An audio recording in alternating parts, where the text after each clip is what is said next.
तीनों तरह के मिरर, चाहे प्लेन मिरर हो, चाहे स्फेरिकल मिरर में कॉनकेव हो या कॉन्वेक्स हो, उन सब के लेके हमने रे डायग्राम पढ़ लिए थे, इमेज फॉर्मेशन उनका हमने देख लिया था। आज हम साइन कन्वेंशन पढ़ने वाले हैं, साथ ही मिरर फॉर्मूला और मैग्निफिकेशन की डिटेल भी लेने वाले हैं। नमस्कार मेरे फिजिक्स के सारे उस्ताद, नाम शेखर, काम फिजिक्स को इजी बनाना। साइन कन्वेंशन देखो क्या होते हैं। अब कई बार क्या होता है कि हमें कन्फ्यूजन को दूर करने के लिए हम साइंस का यूज करते हैं, प्लस माइनस, ठीक है। तो यहाँ भी हम क्या कर रहे हैं, कुछ साइन कन्वेंशन का यूज कर रहे हैं। कैसे यूज करें? जैसे फॉर एग्जांपल आप कन्फ्यूजन ले लो पहले। जैसे suppose this is a concave mirror और उसको आपने इस तरह से, तो ये कॉनकेव मिरर हो गया। अब मैं आपको कह रहा हूँ कि एक ऑब्जेक्ट लीजिए, जैसे ये पेन ले लिया, इस पेन को इस मिरर से 10 सेंटीमीटर पर रखिए, इस पेन को इस मिरर से 10 सेंटीमीटर डिस्टेंस पर रखिए। तो अब आपने उसको यहाँ से मिरर से 10 सेंटीमीटर पे रख दिया। चलिए, गलती नहीं है आपकी, ना गलती मेरी है, या मैं कहूँगा गलती मेरी है, गलती आपकी नहीं है। आपने ये 10 सेंटीमीटर पे रख दिया। अब आप लॉजिक सोचिए कि 10 सेंटीमीटर रखना क्या कुछ फ़ायदेमंद है क्या? मिरर के पीछे आपने रखा है तो आपको सर 10 सेंटीमीटर तो इधर भी पॉसिबल है और 10 सेंटीमीटर इधर ही पॉसिबल है, मैंने इधर रख दिया। पर इससे कोई फ़ायदा नहीं हो रहा है, क्योंकि ये पीछे की सरफेस है, ये रिफ्लेक्टिंग सरफेस नहीं है, ना तो इसकी इमेज बनाएगी ना कुछ और करेगी। यानी ये ऑब्जेक्ट हो या नो, इस मिरर के लिए कोई फ़ायदेमंद नहीं है, ये मिरर उसके लिए कोई इमेज नहीं बना पाएगा। तो फिर गलत भी नहीं हो आप, ये 10 सेंटीमीटर डिस्टेंस तो है ही, आप गलत कहाँ हो? आप गलत भी नहीं हो। फिर क्या प्रॉब्लम आ रही? प्रॉब्लम यही है, ना तो गलत मैं हूँ ना गलत आप हैं, बस क्या है, कन्फ्यूज़न है। उस कन्फ्यूज़न को दूर करने के लिए हमने क्या बनाए? साइन कन्वेंशन बनाए। क्या बनाए? Sign convention. यानी मैं आपको कहूँगा कि ये वाली डिस्टेंस है, हमने डिसाइड कर लिया कि मिरर के, ये मिरर या लेंस जो भी होगा उसके राइट साइड की डिस्टेंस हम पॉजिटिव लेंगे और मिरर के लेफ्ट साइड की डिस्टेंस सारी क्या लेंगे? नेगेटिव लेंगे। कैसे लेंगे? नेगेटिव। तो अब अगर मैं चाहता हूं कि मैं इस ऑब्जेक्ट को यहां रखवाना चाहता हूं, मैं चाहता हूं यहां आप 10 सेंटीमीटर पे इस ऑब्जेक्ट को रखो, तो मुझे -10 सेंटीमीटर बोलना पड़ेगा, तब कोई कंफ्यूजन नहीं है। इधर +10 है, इधर -10 है, तो -10 एक तरफ ही है और +10 भी एक तरफ ही है, ठीक है। तो ये साइन कन्वेंशन यूज करने से हम ये कन्फ्यूजन दूर कर सकते हैं। तो हम यहाँ पे ये साइन कन्वेंशन यूज करते हैं। और देखो, वैसे बड़ा साइन कन्वेंशन नहीं है, इनको इतना भी आप हार्ड मत समझिए। ये साइन कन्वेंशन जो अपन बनाने वाले हैं, देखो अभी मैं डायग्राम ड्रॉ करता हूँ और आप पे क्लियर हो जाएगा। जैसे आपने अब तक कोऑर्डिनेट सिस्टम पढ़े हैं, कोऑर्डिनेट्स पढ़े हैं, एक्स वाई एक्सिस पढ़ी है, वही चीज़ है। जैसे आपने अगर सिंपल पूछो मैं कि मैंने ये ग्राफ ड्रॉ करना है और मैं ये पॉजिटिव एक्स एक्सिस लेता हूँ, हमेशा पता ही आपको, और ये वाली वाई एक्सिस होती है, ठीक है। तो ये क्या होता है? ये -x एक्सिस होती है और ये -y एक्सिस होती है। होती कि नहीं होती? और ये आपका ओरिजिन होता है, सेंटर वाला। अब बस क्या करना है, ये जो मैंने लाइन y एक्सिस ड्रॉ की है, इसको या तो आप लेंस मान लीजिए, क्योंकि लेंस के अंदर हम पढ़ेंगे, अभी आगे हम लेंस पढ़ेंगे, तो लेंस में भी यही साइन कन्वेंशन यूज होने वाले हैं। या यहाँ y एक्सिस पे क्या मान लीजिए, कोई मिरर रखा हुआ है, यहाँ पे या तो कॉनकेव मिरर है या कॉन्वेक्स है, यानी ये है ना सेंटर O, ओरिजिन जिसको आप लिखते हैं मैथमेटिक्स में, उसको अब आप मिरर के केस में पोल मान लीजिए। क्या मान लेंगे? इसे पोल मान लेंगे, ठीक है। तो ये पोल ओरिजिन हो गया।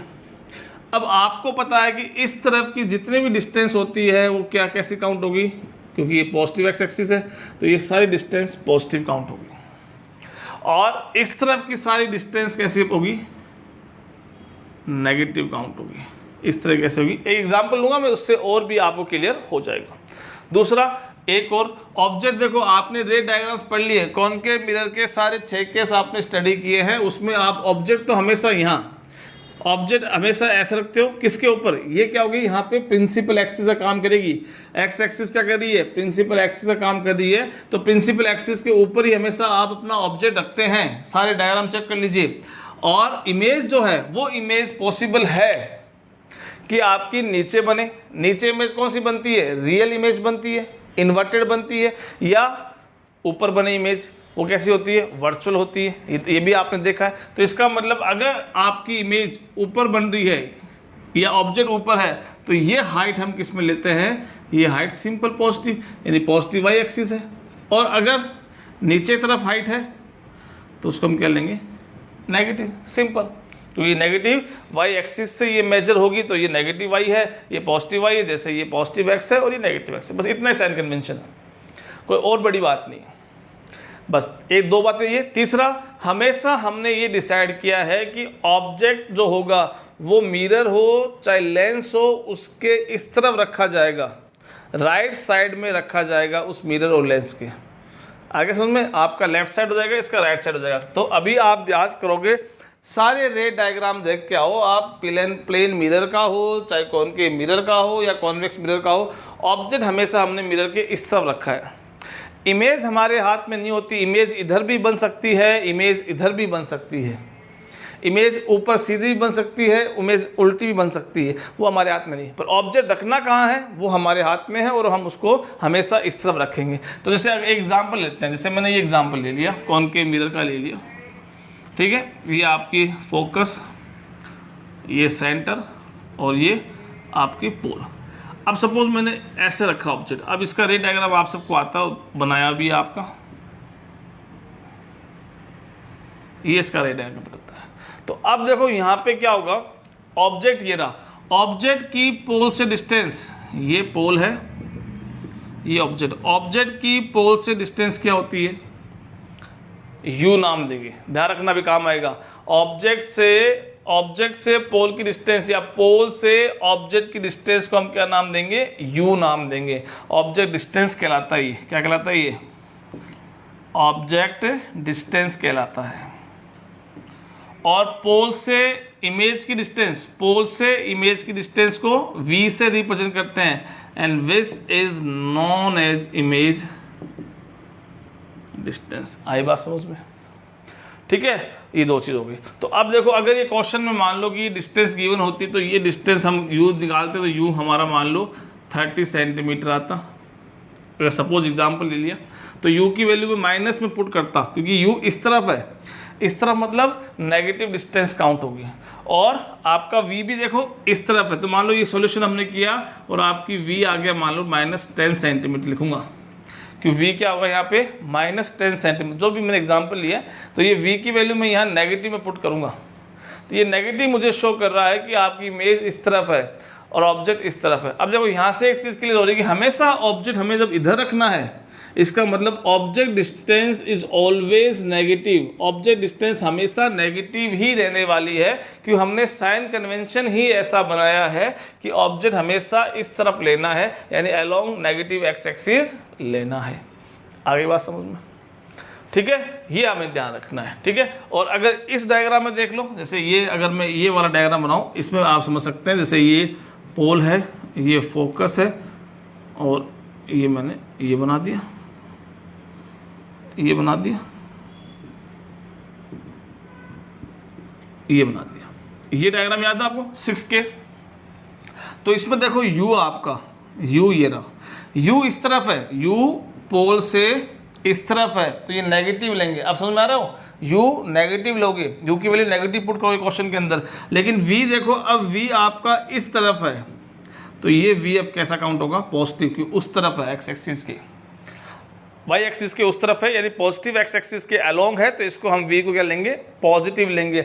और वैसे देखो हाइट, ये ऑब्जेक्ट हाइट है, ऑब्जेक्ट हाइट को मैं पॉजिटिव लिखूँ, मान लो ये 4 सेंटीमीटर का है, तो मैंने क्या लिख दिया, +4 सेंटीमीटर।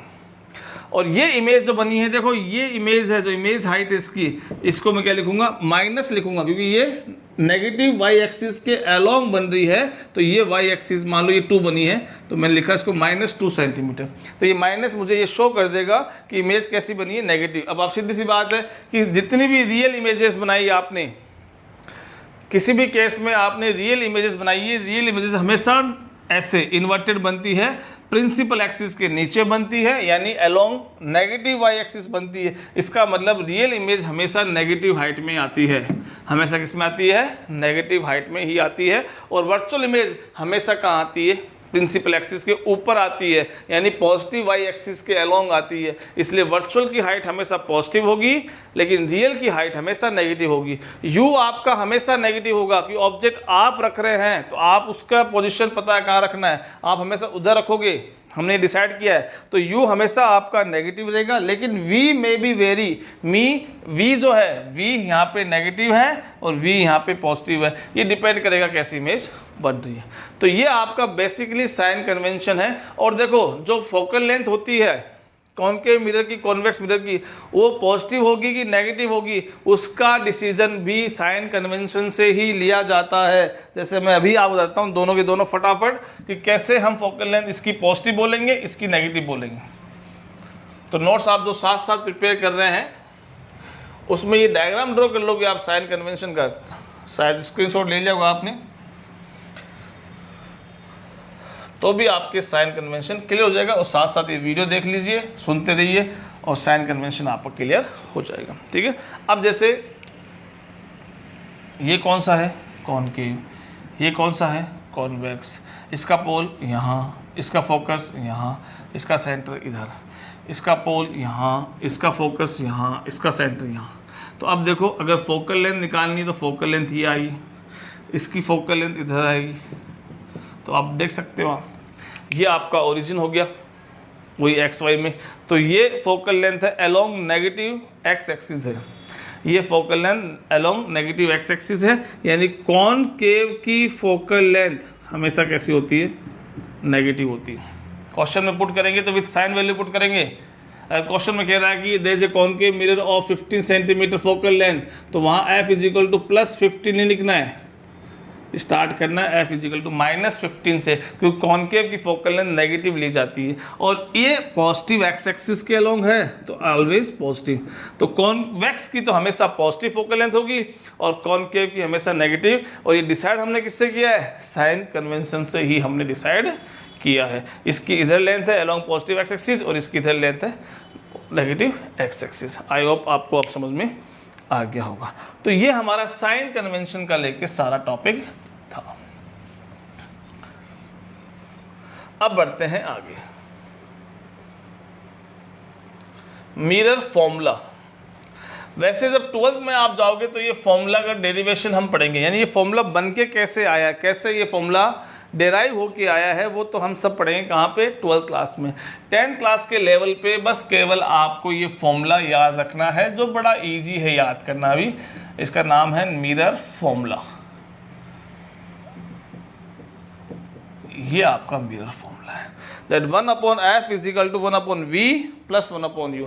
यहाँ पे f क्या है पता है सबको, focal length. Small f focal length के लिए यूज होता है और कैपिटल F फोकस के लिए यूज होता है। फोकस एक पोजीशन है और फोकल लेंथ एक डिस्टेंस है। V क्या है, इमेज डिस्टेंस, अभी बताया मैंने आपको, यानी लेंस या मिरर से ऑब्जेक्ट कितना दूर, इमेज कितनी दूर बनी है वो क्या काउंट होती है एज ए इमेज डिस्टेंस।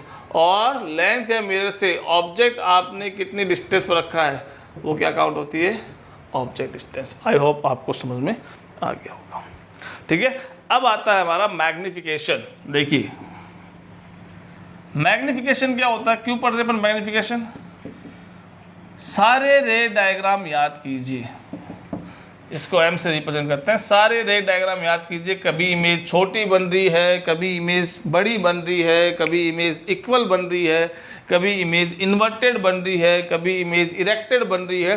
तो ये सब चीज़ें हमें अगर मेजरमेंट करना है कि इमेज कितनी बड़ी बन रही है, कितनी छोटी बन रही है, तो उसके लिए हमारा एक फॉर्मूला है और जिसको हम क्या बोलते हैं, सिंपल मैग्निफिकेशन।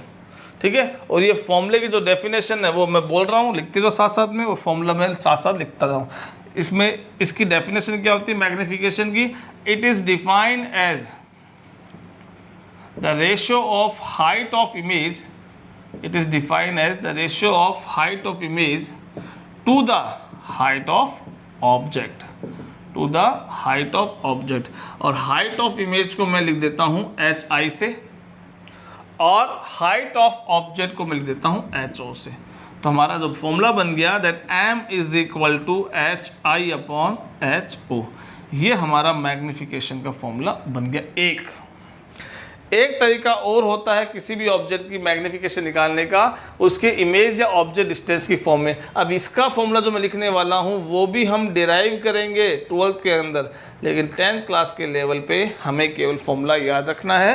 और ये फॉर्मूला क्या है, -v अपॉन u, यानी minus image distance upon object distance. ठीक है, तो देखो ये भी m है, ये भी m है, तो कई बार हमें इन दोनों को इक्वल पुट कर दें तो HI upon HO is equal to -v upon u आ जाता है।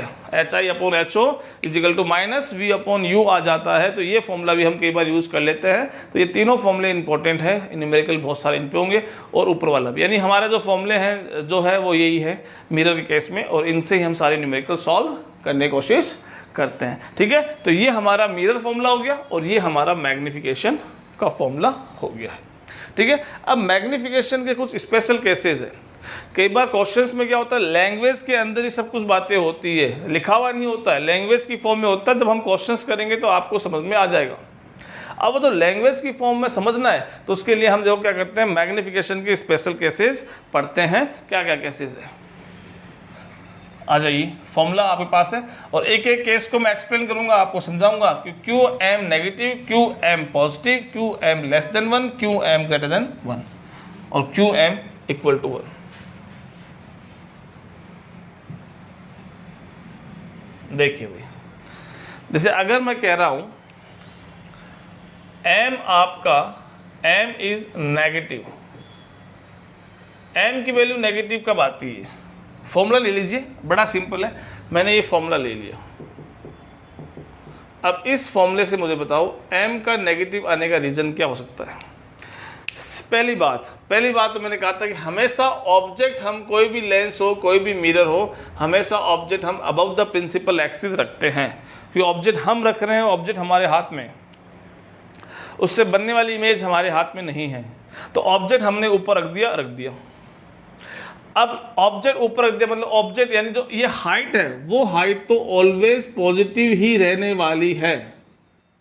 ठीक है, तो अब सारा खेल किस पे बचा है, इमेज हाइट पे। इमेज हाइट कैसी है, अगर वो भी प्रिंसिपल एक्सिस के ऊपर बनती है, जैसे वर्चुअल इमेज बनती है, तब तो उसको भी आप पॉजिटिव लोगे, लेकिन अगर वो नीचे बनती है तब उसकी हाइट नेगेटिव काउंट होगी along the negative Y axis, और वो कैसी होती है, रियल इमेज होती है। ठीक है, तो अगर m नेगेटिव है तो ये तो हमेशा पॉजिटिव होता है, तो बचा कौन, ये, इसका नेगेटिव होना जरूरी है।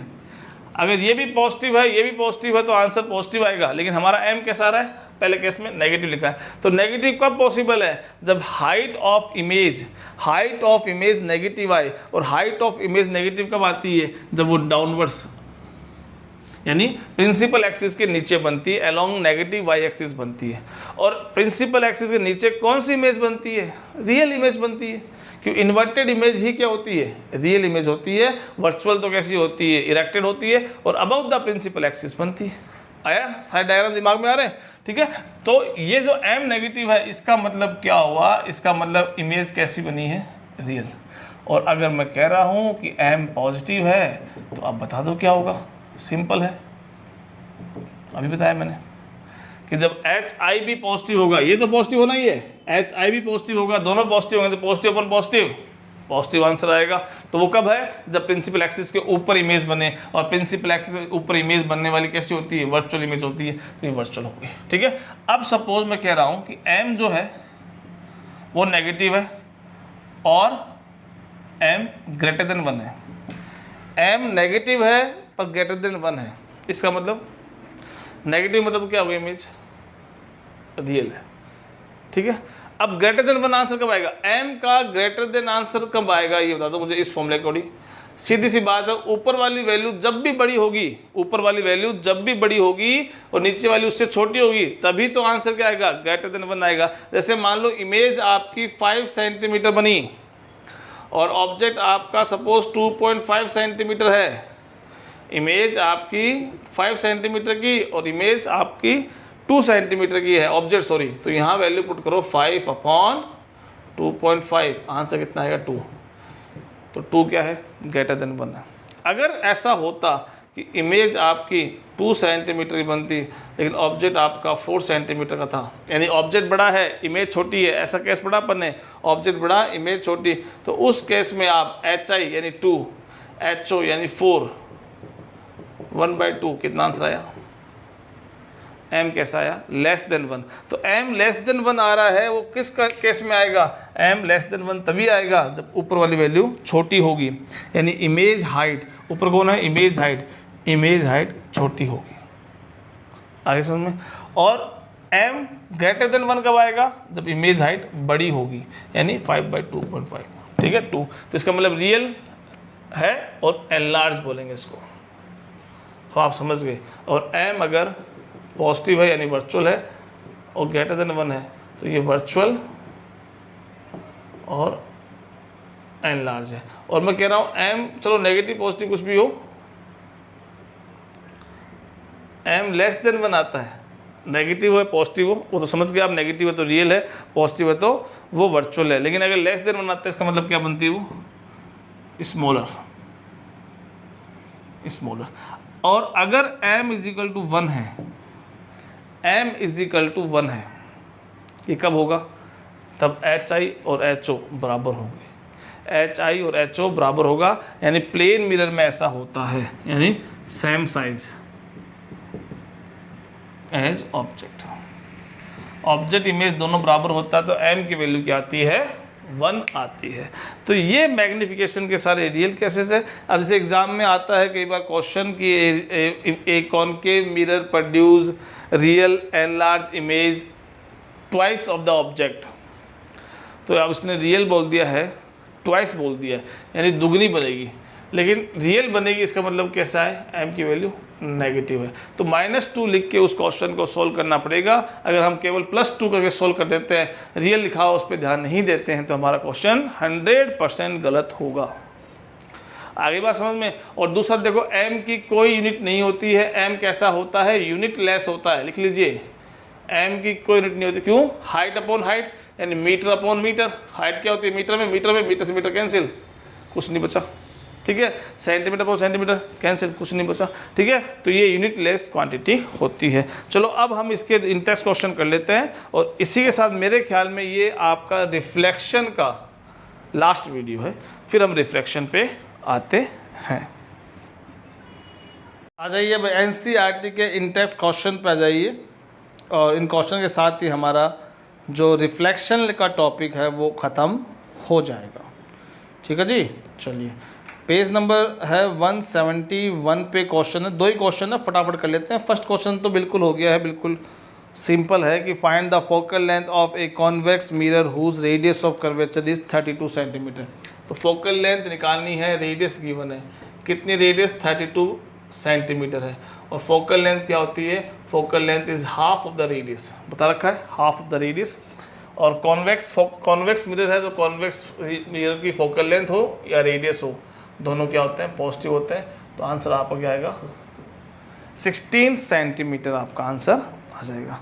सेकंड देखिए, ए concave mirror produce 3 time magnified, देखो अब मैग्नीफाइड 3 टाइम मैग्नीफाइड, यानी m की वैल्यू आपको 3 दे रखी है, 3 time magnified enlarge real image. अब वही बात है ना, रियल इमेज, इसका मतलब यहाँ आप -3 के साथ यूज़ करोगे इसे, क्यों, रियल इमेज नेगेटिव होती है magnification, of an object place at 10 centimetre from it, यानी वो 10 सेंटीमीटर रखा हुआ है। देखो ये कौन सा मिरर है, ये मिरर है कॉनकेव मिरर, ये कॉनकेव मिरर है। देखो अब इसको डायग्राम समझते हैं, ठीक है।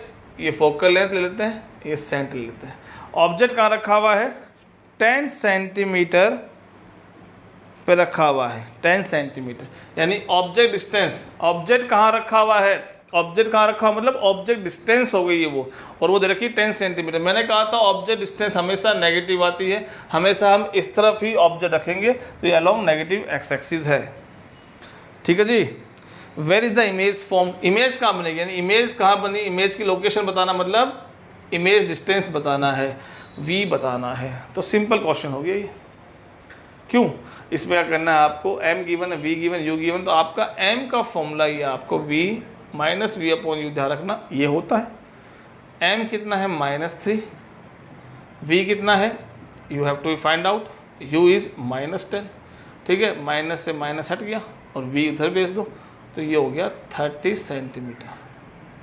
माइनस का रहा देखो, v की वैल्यू क्या आ रही है -30 आ रही है, इसका मतलब इमेज भी इधर ही बनेगी, इमेज भी इधर ही बनेगी। और कैसी बनेगी, -m मतलब रियल बनेगी। इसका मतलब जो ऑब्जेक्ट है वो कहीं यहाँ पे है, f और c के बीच में, क्योंकि बड़ी इमेज हमेशा रियल किधर बनती है, बियॉन्ड c बनती है। बड़ी इमेज और रियल है वो हमेशा c के बियॉन्ड बनती है, और c के बियॉन्ड कब बनती है, जब ऑब्जेक्ट c और f के बीच में होता है। तो कुछ ऐसा इसका डायग्राम रहेगा, ठीक है। और क्वेश्चन अपन करेंगे जब हमारी NCERT एक्सरसाइज आएगी, तब उसके में और मिरर के क्वेश्चन आएंगे, वो जरूर सॉल्व करेंगे। अब हमारा रिफ्लेक्शन कंप्लीट हो चुका है और आई होप आपको बहुत अच्छे समझ में आया होगा। अब आते हैं हम रिफ्रैक्शन पे, उसके लिए हम अगले वीडियो में मिलेंगे। Till then bye bye, thank you so much.